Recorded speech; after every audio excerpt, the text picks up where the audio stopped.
All right, it's Jordan Sanchez, Revolution 935, and I am here with the one and only Laid Back Luke. What is up, my man? Hey, what's up, Jordan? So good to see you here. It's good to see you as well. I've always wanted to do this, so if you allow me, you are now rocking with the best Laid Back Luke on Revolution 935. Oh, yes. You already know. So how's it going? How's everything with you, Luke? Yeah, actually good. I'm super thankful that I'm actually based in the States now. I'm based in New York. And, you know, I'm just so grateful to be able to do shows again when everything's open in the States. And I mean, I look at Europe, I look at the Netherlands, and they literally had it open for 1 week for all festivals and all clubs. And then the government shut everything down. And I can only imagine the mental impact that has. I bet. I mean, we are kind of going through a little bit of a rigmarole right now with what might happen with this whole Delta variant, but it's good to see you working and doing shows. I actually wanted to actually talk about that. So let's talk about this. On your YouTube channel, which you are very, very open on, you documented your first shows after lockdown. I think you went to Texas, you came down here to Miami. How was it coming back to playing shows? Oh, it was so good. I can tell you, Jordan, I had this recurring dream throughout COVID where it was every 2 days I dreamt I was walking through a festival or walking through a club or a pool party. I was checking out the vibe. I was listening to the DJ playing before me, and I make my way through the people onto the stage. I climb on stage. I get my USB out. I put my USB in. I'm ready to rise and to perform, and then I wake up. And for that to then just finally happen, like the dream becoming reality, and where I rose, I remember the Texas show. I rose from behind the decks, and I literally was like, oh, am I going to wake up now? And so, no, I was actually performing, and I was so grateful because, it's just such a blessing. Now I realize, most of the time on my YouTube channel, I was like, okay, what can you do to make touring easier and to prevent you from mentally burning out and that sort of thing. Now I'm back with a sort of a much more, like, being much more grateful for the interaction with the crowd and whatnot.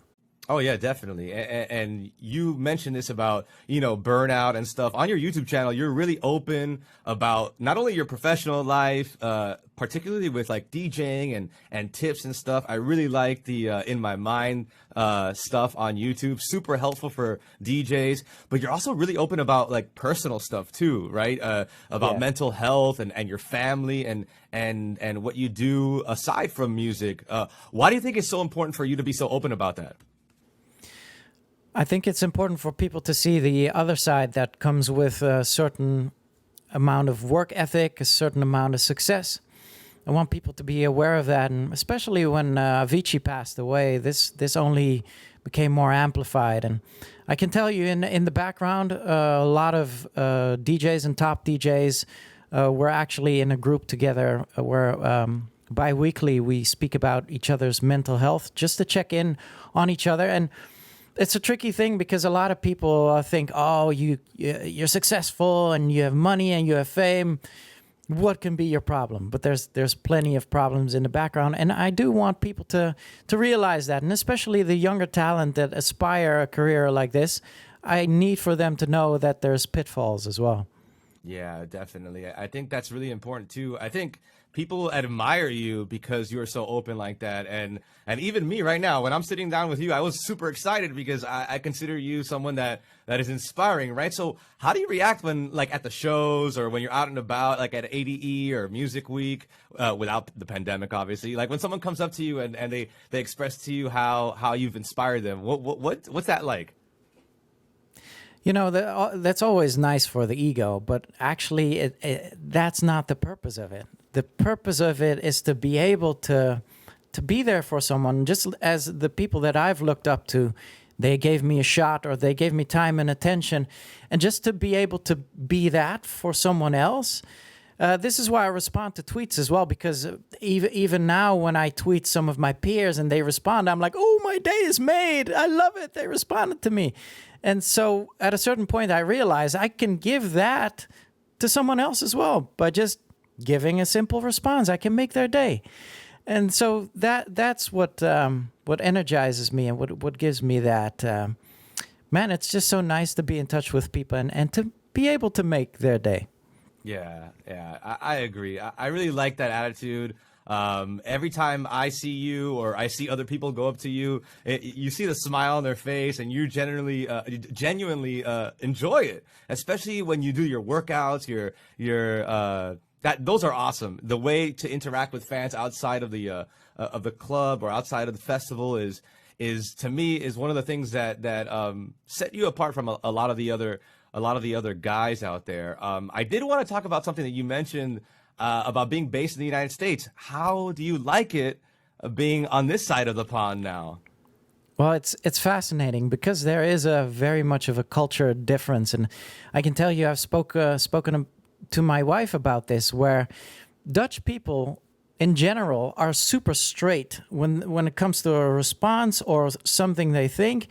They just shoot from the hip, similar to people from New York, which, where I'm based at now, so that comes in handy. But my wife is from Texas, and she sometimes has a lot of trouble with me being super direct. And now in this year of pandemic, and especially in interacting with my wife in a closed household, I've learned how to tippy-toe like most American people do. Like, okay, so I have an opinion, but I want to walk around it and kind of like feel the waters. And this is very alien to me. So I had a Zoom meeting with a bunch of Dutch guys the other day, and I was shooting from the hip like I was used to, and no one got offended, and it was incredible. But there's a lot of perks in America. One thing in the Netherlands is you cannot reach for the skies. Like in the Netherlands, they say, just act normal. That's crazy enough. And in America, the sky is the limit. And I love that. It's very un-Dutch of me, but that's how I connect over here for sure. Yeah. Well, you're also part Filipino as well, correct? Yes, that's right. So, I mean, we have a pretty sizable Filipino community here in the United States. So, oh, nice. Shout out.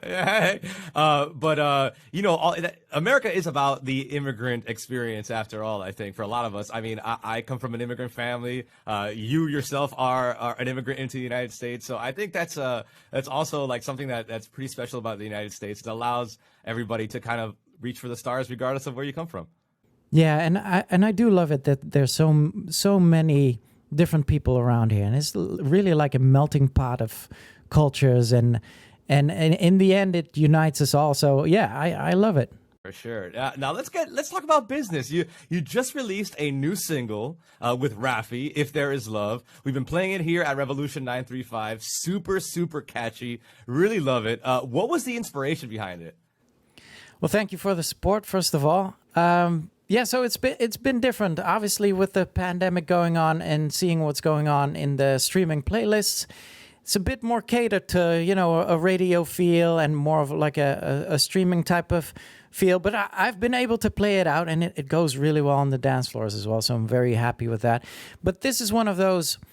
See, there's a circuit. There's a circuit of singers. There's a circuit of publishers, and they send out demos.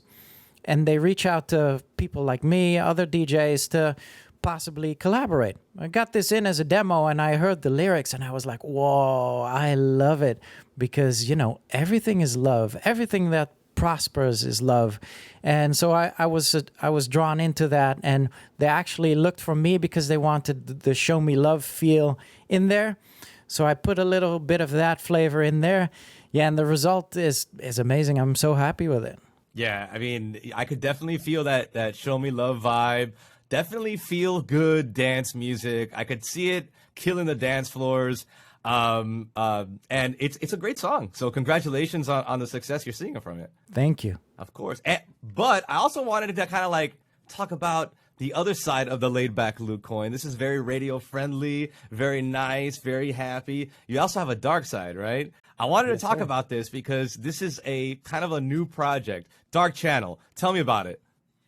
Yeah, Dark Chanell is actually very selfish. Like that's just a very selfish thing of me, where it's like, okay, so Laid-Back Luke caters towards a big audience and has like the weight of the world on his shoulders, like putting out a new track. Everyone needs to like it. Dark Chanell is literally just for me.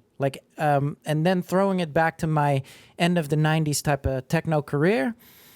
And yeah, I'm just doing it for me, really. And when I perform as Dark Chanell, where I just play abstract, unapologetic techno, I literally play it for me as well, whatever gets me moving in the techno realms.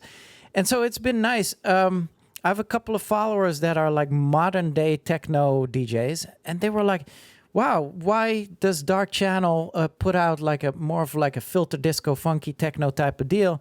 And I was like, oh man, you don't even know. In the end of the 90s, we started doing this with the whole Daft Punk coming through. This came through in techno as well, and I used to really love playing tracks like that.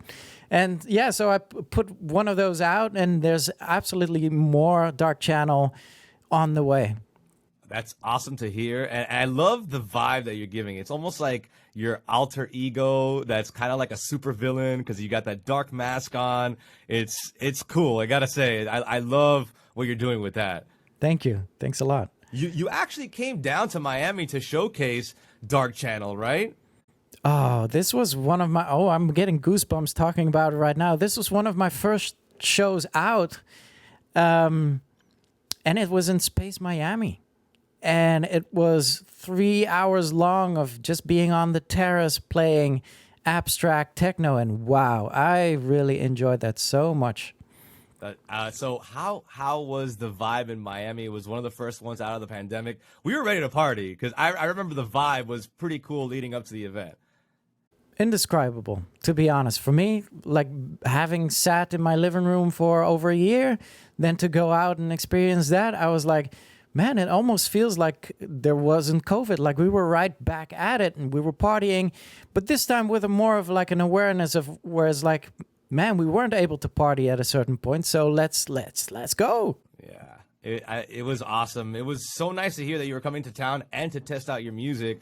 And you've also played at other places in Miami, even back in the day when older venues were open, but you've done 11, Live, all the festivals. In Miami, what is your favorite venue? It could be a festival, it could be Ultra, obviously, but what is your favorite venue to play at? Well, obviously, I would definitely pick Ultra over everything as a venue. But if we are talking strictly about like a club experience, obviously, you know, I'd love to be back at Live and at Story, and I always enjoy my time at 11. And I was at SLS on the 4th of July. It was great as well. But Space, I really love it. It's just comes very natural to me. Obviously, for me, that's a legendary place as well, and I've been there as a visitor during Miami Music Week in the late hours. But then just to take over the reins and to be in that cockpit on the terrace, it's amazing. I love it. I mean, I remember seeing you there years ago. You're somewhat of a regular there. You know how to play that room really, really well. I think it suits your style very, very much. And when is your next trip to Miami? When can I see you here again? Oh boy. I don't have anything in my agenda right now, but hopefully it'll be soon. I love playing in Miami, and fun fact, I once owned a property on North Beach, and I've lived there for, well, it was a good, what was it, 8 months? I love it over there. So whenever I can be back, I'll be there for sure. Oh, we welcome you with open arms. I just want to know if there's any more Laidback Luke music coming out in the future, though. Oh, absolutely. I think the next one up is going to be a release on Revealed Records. How about that? A collab with Carta, and we're taking it back to that old school Dutch and big room feel. So that's going to be exciting. Oh, you just gave me goosebumps. I'm excited now. Oh, you heard it right here. New music on Revealed coming out from Laidback Luke and Carta. Dutch music. I can't wait. Some old school. Yes, sir. Well, Laidback Luke, thank you so much for joining me today on Revolution 935. I really appreciate you taking the time to do this. Have a great one, man. Thank you for having me. Of course.